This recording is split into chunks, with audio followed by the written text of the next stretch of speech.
রমজানের প্রস্তুতি আমাদের নেওয়া দরকার আছে না নাই? আমাদের দেশে রমজান মাস উপলক্ষে বিভিন্ন নাটক তৈরি হয়। যারা নষ্ট পথভ্রষ্ট এরা নষ্টামিতে ব্যস্ত, কিন্তু আপনি আমি দুনিয়া নিয়ে ব্যস্ত। কি বলেন, কথা ঠিক না বেঠিক? শয়তান কিন্তু তার শয়তানি নিয়ে আগে থেকেই ব্যস্ত আছে।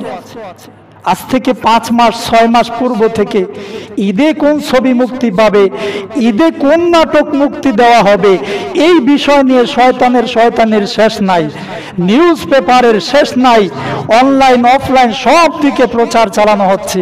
কিন্তু রমজান মাস উপলক্ষে মুসলমানের যে এই রমজান মাসের প্রস্তুতি নেওয়া দরকার, রমজানের রোজার প্রস্তুতি নেওয়া দরকার, এই বিষয়ে আমরা বেখেয়াল। কথা বলেন, সত্য না মিথ্যা?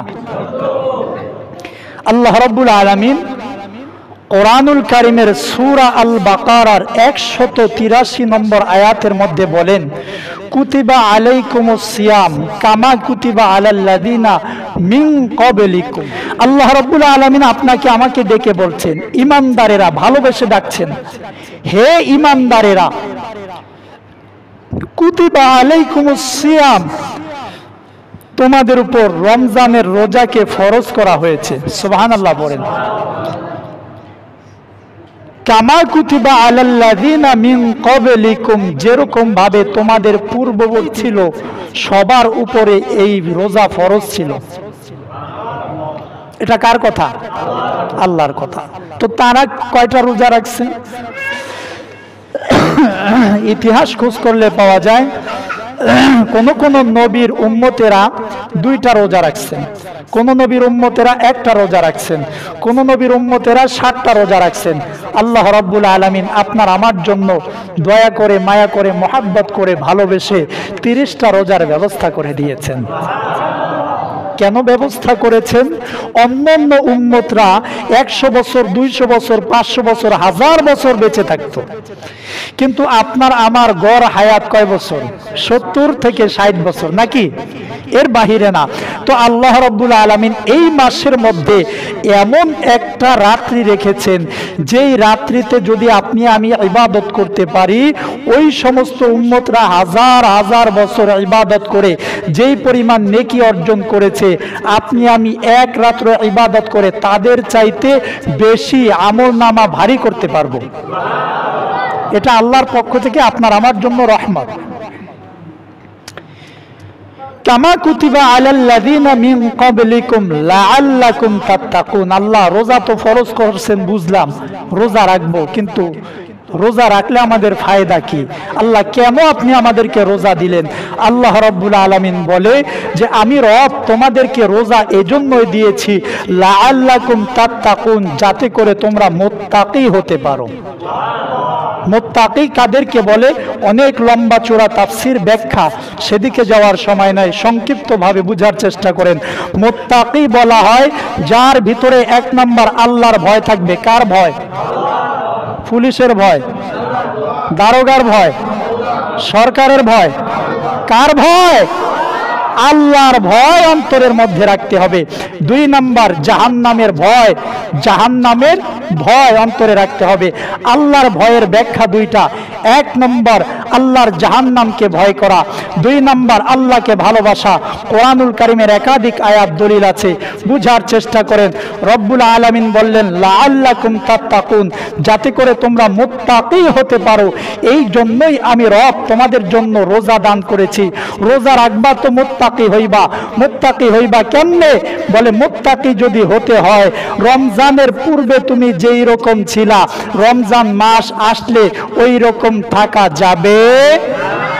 রমজানের পূর্বে আপনি ঘুষ খাইছেন, রমজান মাসে আরেকটু বেশি খাইতে হবে, নাকি? আমাদের দেশে তো তাই চলতেছে। ঈদের মার্কেটিং এর জন্য আগে নিত 5000, এখন নেয় 10,000। এইরকম ঘুষখোর আমাদের দেশে আছে না নাই?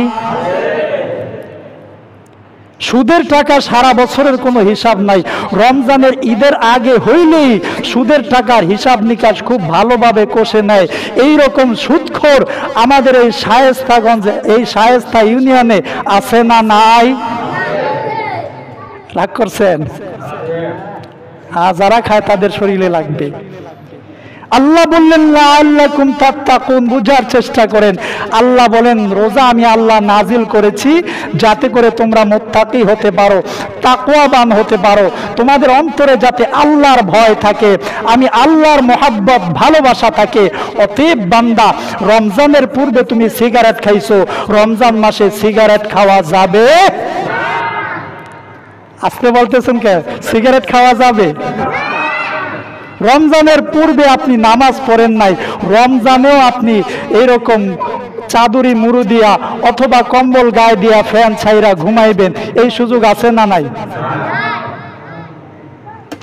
তাহলে বুঝার চেষ্টা করুন। হয়তোবা আপনাদের কাছে কিছুটা ভাল লাগতেছে যে হুজুর হাইসা হাইসা বলতেছে, এটার ভিতরে একটা মেসেজ আছে।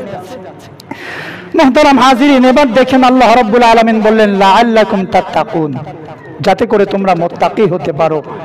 আমি আল্লাহ তাআলার ভয়, জাহান্নামের ভয় তোমাদের অন্তরে থাকে, এই জন্যই আমি আল্লাহ তাআলা তোমাদের জন্য রমজান দান করেছি, রোজা দান করেছি। অতএব রমজানের প্রস্তুতি তো হবে এটাই, রমজানের পূর্বে আপনার আমার ঘরে টেলিভিশন চলতো, রমজান মাস আসার পরে ঘরের টেলিভিশন বন্ধ হবে, তো ঘরের মধ্যে কোরআনের আওয়াজ চালু হবে, এটাই হবে রমজানের প্রস্তুতি, ঠিক কি না? রমজান মাস আসার পরেও যদি বাজারের হোটেলগুলোতে এইরকম লাল পর্দা লাগাইয়া ভিতরে খাওয়ায়, বুঝতে হবে ওটা মুসলমান না, ওটা মুনাফিক, ওটা মুনাফিক। কারণ আল্লাহর কথার বিরোধিতা। আল্লাহ বলতেছে মুত্তাকি হও, এরা পর্দার আড়ালে মুত্তাকি। কি বলেন আপনারা, এরা পর্দার আড়ালে মুত্তাকি না? আমার কথায় কি আপনারা বেজার হচ্ছেন নাকি? আল হাক্কু মুররুন, কিতাবে আছে সত্য কথা একটু তিতা লাগে, কারো অন্তরে লাগে, কারো মেধায় লাগে, আঘাত করে, এটাই হলো বাস্তব।